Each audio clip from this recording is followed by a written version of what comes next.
तो जय हिंद बच्चों, आज की इस वीडियो में आप लोगों को समीकरण हल करना सिखाया जाएगा। अगर आप लोगों को समीकरण हल करने में कहीं से भी प्रॉब्लम आती है तो वीडियो में लास्ट तक आप लोग बने रहिएगा। इस वीडियो में आप लोगों को सिखा दिया जाएगा किस तरह से इस तरह के समीकरणों को हल किया जाता है बहुत ही आसान तरीके से। अब देखिए यहाँ पे जो दिया गया है कि 4y + 1/3 फिर प्लस 2y - 1/2 और फिर -3y - 7/5 दिया गया है। इतना दिया गया है जो कह रहा है कि ये सभी संख्याएं बराबर हैं 47/10 के बराबर हैं। देखिए कैसे इन सभी क्वेश्चनों को सॉल्व किया जाएगा बहुत ही आसान तरीके से। क्या करना होता है हमें, सबसे पहले नीचे जो भी संख्याएं दी गई हैं हर में उन सभी संख्याओं का एलसीएम निकाल लेंगे। यानी कि 3 का, 2 का, 5 का एलसीएम निकालते हैं। एलसीएम में ये बात ध्यान में रखेंगे कि कोई ऐसा संख्या मिल जाए हमें जो कि एक दूसरे के पहाड़ा में आने वाला संख्या है ही नहीं तो गुणा कर दिया जाता है। जैसे कि 3 के पहाड़ा में 2 नहीं आएगा, 2 के पहाड़ा में 3 नहीं आएगा, 3 के पहाड़ा में 5 नहीं आएगा, 5 के पहाड़ा में 3 नहीं आएगा, 2 में 5 नहीं आएगा और 5 में 2 नहीं आएगा। जब ऐसे नहीं आता है तो तीनों का पहाड़ा पढ़ लेते हैं। तो 3 दूना 6 और 6 पंजे 30। तो 30 क्या हो जाएगा, ये एलसीएम हो जाएगा इन तीनों संख्याओं का। ठीक है, अब जब 30 में हम भाग देंगे 3 से तो 10 बार में भाग लगेगा, ये आप लोगों को पता है। तो क्या करेंगे, जितना बार भाग लगता है उतने ही से ऊपर में क्या करते हैं, गुणा किया जाता है। तो हम गुणा करेंगे, 10 बार में भाग लग रहा है तो 10 से गुणा करेंगे ऊपर वाले संख्या में। तो ये 4y हमारा क्या लिखा गया है, 4y + का 1। ठीक है, अब ठीक यही काम यहाँ भी करेंगे कि 30 में भाग देंगे जब हम 2 से तो 15 बार में भाग लगेगा। 15 दूना 30, 2 बार में भाग लग रहा है, 15 बार में भाग लग रहा है तो यहाँ पर लिख देंगे हम 15। और क्या दिया गया है, 2y - का 1। ठीक है, ये क्रिया हो गया। फिर यहाँ पे अब 5 से भाग देंगे 30 में तो 5 × 6 = 30, 6 बार में भाग लग रहा है हमारा।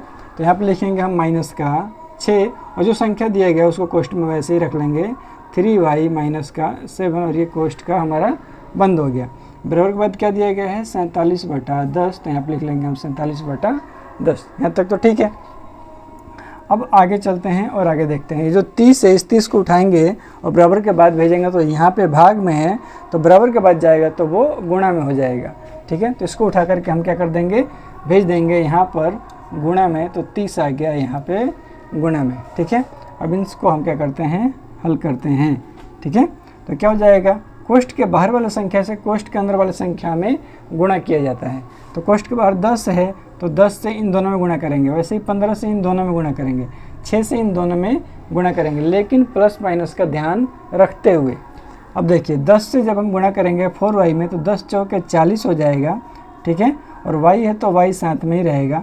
अब 10 से फिर 1 में गुणा करेंगे तो ये भी प्लस में और ये भी प्लस में, तो प्लस प्लस होता है प्लस। ठीक है, तो यहाँ पर लिखेंगे प्लस और 10 एकम 10 हो गया। तो 10 से इन दोनों में गुणा कर लिए। अब 15 से इन दोनों में गुणा करेंगे तो 15 भी प्लस में है और 2 भी प्लस में है, तो प्लस प्लस प्लस होता है। तो यहाँ पे लिखेंगे हम प्लस और 15 दूना 30 हो जाएगा और y है तो y साथ में ही रहेगा।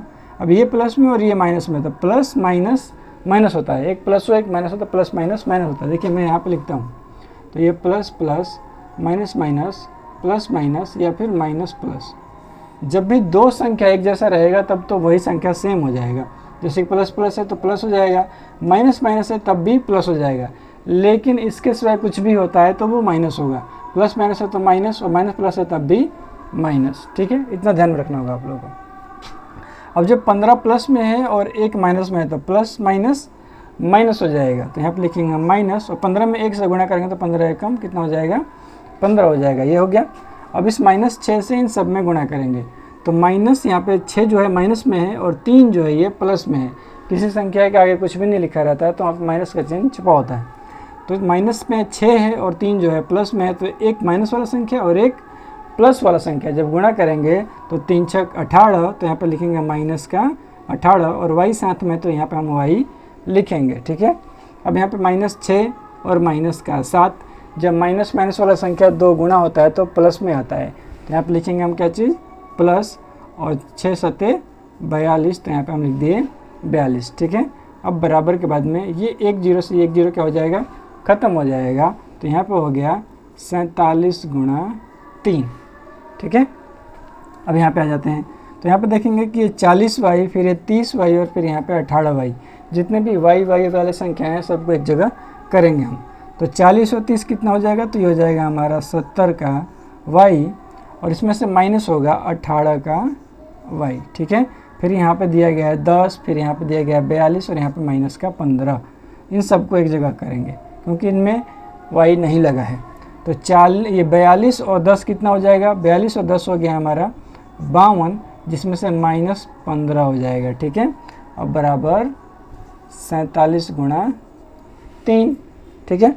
अब देखिए यहाँ पे 70 में से 18 जब माइनस होगा, 70y में से 18y जब माइनस होगा तो यहाँ पे बच जाएगा हमारा 52y, ठीक है।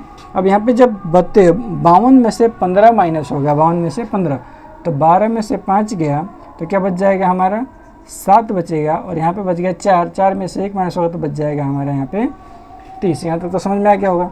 अब इसको गुणा करते हैं तो 7 या 21 के 1 और हाथ में हमारा रह गया हार से 2, फिर 4 या 12 और 2 ये कितना हो जाएगा 14 हो जाएगा। तो ये हो गया 141।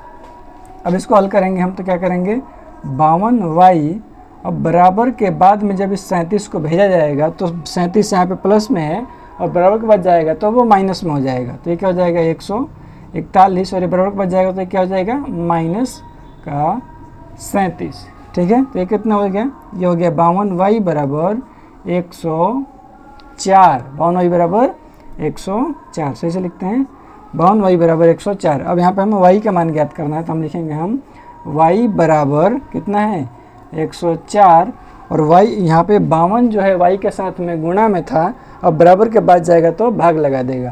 तो ये क्या हो जाएगा यहाँ पर 52, अब 52 को 52 से 104 जब हम कटाएंगे तो कितने बार में कटेगा 2 बार में कट जाएगा। तो इसलिए y बराबर कितना हो गया 2, और यही हमारा आंसर हो जाएगा। तो इस तरह से हल किया जाता है। कोष्ठ के बाहर वाली संख्या से कोष्ठ के अंदर वाली सभी संख्याओं में बारी बारी से गुणा करते हैं। थोड़ा सा भी मिस्टेक करेंगे तो ऐसे क्वेश्चन बहुत जल्दी गलत हो जाते हैं। तो आप लोग को बहुत ध्यान से बनाना है। वो तो मैं स्लो करा था, आप लोग समझाने के लिए थोड़ा टाइम लगा है, लेकिन उम्मीद करता हूँ कि अगर आप लोग बनाओगे तो जल्दी बनाओगे और अच्छे से बना लोगे। इससे क्या होना चाहिए, आप लोगों का जो कैलकुलेशन जो है आप लोगों का गुणा करने का, भाग करने का, वो थोड़ा स्पीड आपका तेज होना चाहिए और फटाफट से ऐसे सवाल बन जाते हैं। बाकी वीडियो अच्छा लगा तो वीडियो को लाइक कर दीजिए, चैनल को सब्सक्राइब कर लीजिए। जय हिंद।